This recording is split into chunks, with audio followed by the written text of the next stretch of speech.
Selamat pagi anak-anak sekalian. Jumpa lagi kita dalam pembelajaran Bahasa Indonesia. Kali ini kita akan membahas mengenai kata tanya 5W plus 1H. Bahasa Inggrisnya yaitu what, who, where, when, why, and how. Apa, siapa, di mana, kapan, mengapa, dan bagaimana. Kita bahas satu persatu ya.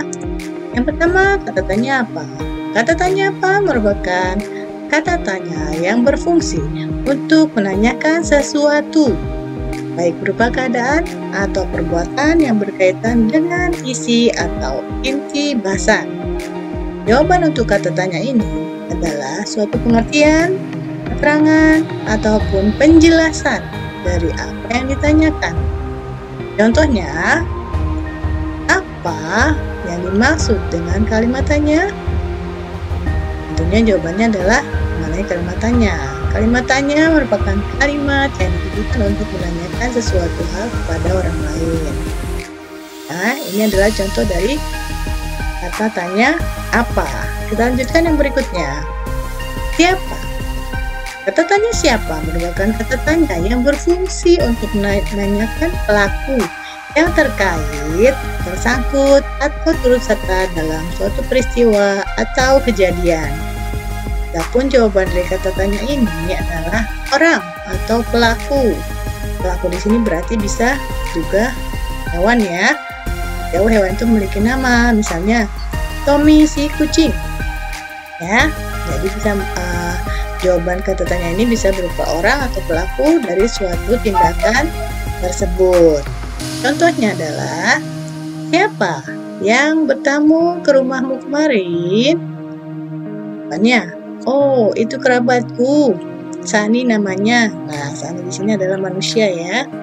Bisa juga misalnya kalau misalnya manusia, siapa yang merusak mainanmu? Oh, itu Tommy, kucingku. Ya, bisa juga kan seperti itu. Oke, jadi bisa jawabannya bisa manusia atau hewan selagi hewan itu memiliki nama ya. Jadi agar lebih jelas. Oke, ketiga adalah kata tanya kapan. Kata tanya kapan, kata tanya berfungsi untuk menanyakan waktu. Ya, waktu peristiwa terjadinya suatu keadaan. Jadi jawabannya bisa berupa jam, hari, tanggal, bulan, tahun, ataupun lamanya sebuah kejadian. Contohnya, kapan kita akan berlibur ke kampung halamanmu? Jawabannya mungkin minggu depan. Berarti jawabannya adalah minggu depan. Karena minggu depan adalah waktu, menyatakan waktu. Ya, kita lanjut.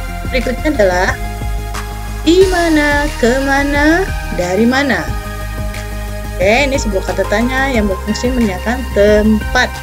Intinya adalah sebuah tempat ya, tempat suatu peristiwa berlangsung, lokasi, tempat lokasi yang akan dituju, serta tempat yang sedang digunakan atau yang tengah dikunjungi.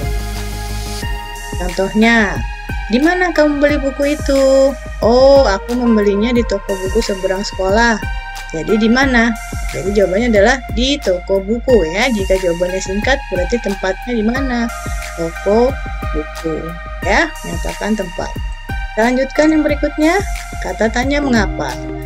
Jadi karena mengapa, kata tanyanya berfungsi menanyakan alasan ya.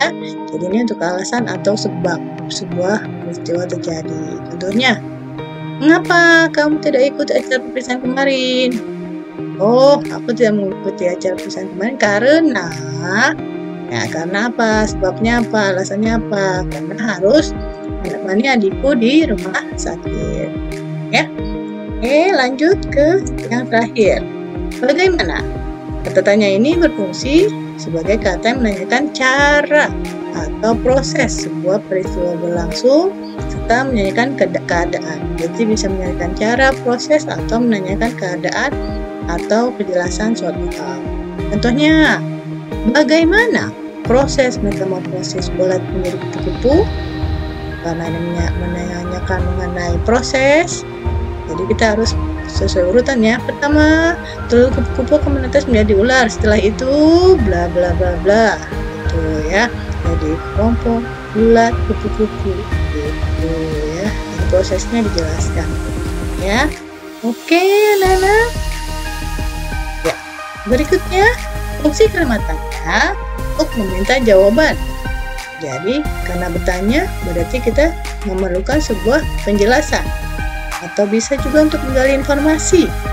Atau bisa juga untuk klarifikasi atau konfirmasi. Klarifikasi itu kejelasan, meminta penjelasan. Konfirmasi mengenai kepastian. Ya, konfirmasi. Kepastian, jadi memastikan. Ya enggak sih? Ya, kalau klarifikasi kan menyatakan klarifikasi penjelasannya clear ya, penjelasan. Jadi benarkah ini, apakah benar, seperti itu ya. Ini kan benarkah ya, untuk meyakinkan. Kalau ini konfirmasi minta kejelasan. Sebenarnya ya antara klarifikasi konfirmasi hampir serupa ya.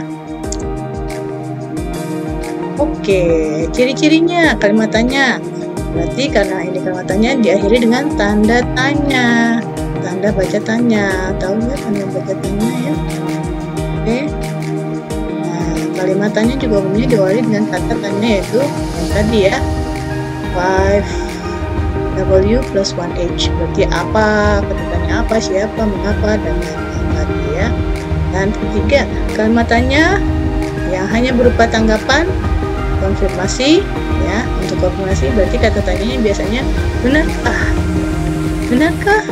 rumahmu di Jalan Matraman? Jawabannya hanya ya atau tidak ya. Atau klarifikasi juga sama, apakah rumahmu di Jalan Matraman? Ya atau tidak. Iya, benar. Tidak, tidak.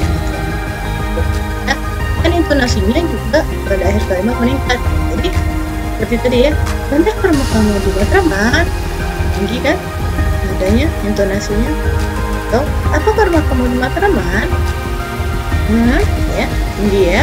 Nah, sedangkan kalimat tanya yang tadi, yang 5W plus 1H, apa, siapa, mengapa, dan lain tadi, mengharapkan tanggapan yang jelas dan intonasi pada akhir kalimatnya menurun. Nah, seperti tadi ya, apa yang dimaksud dengan kalimat tanya? Intonasi akhir intonasinya kan menurun ya. Nah, mengapa kamu terlambat ya? Ini tidak naik. Mengapa kamu terlambat? Enggak kan? Jadi mengapa kamu terlambat? Intonasi pada akhir kalimatnya menurun ya. Oke. Seperti itu ciri-cirinya ya kalimat tanya. Tapi yang jelas harus diakhiri dengan tanda baca tanya, kata tanya. Ya, tanda tanya ya. Tandanya. Oke, sekarang kalian lihat teks berikut ya. Nanti kalian membuat membuat kalimat tanya apa, siapa, di mana, mengapa, dan bagaimana dari teks ini. Coba kalian usahakan untuk membuat 6 kalimat tanya yang berbeda dari teks berikut ini. Jadi silahkan dibaca dan buatlah kalimat tanya 5W plus 1H. Oke kan anak? Selamat belajar. Oke, kita jumpa lagi pada pembahasan yang berikutnya. Terima kasih.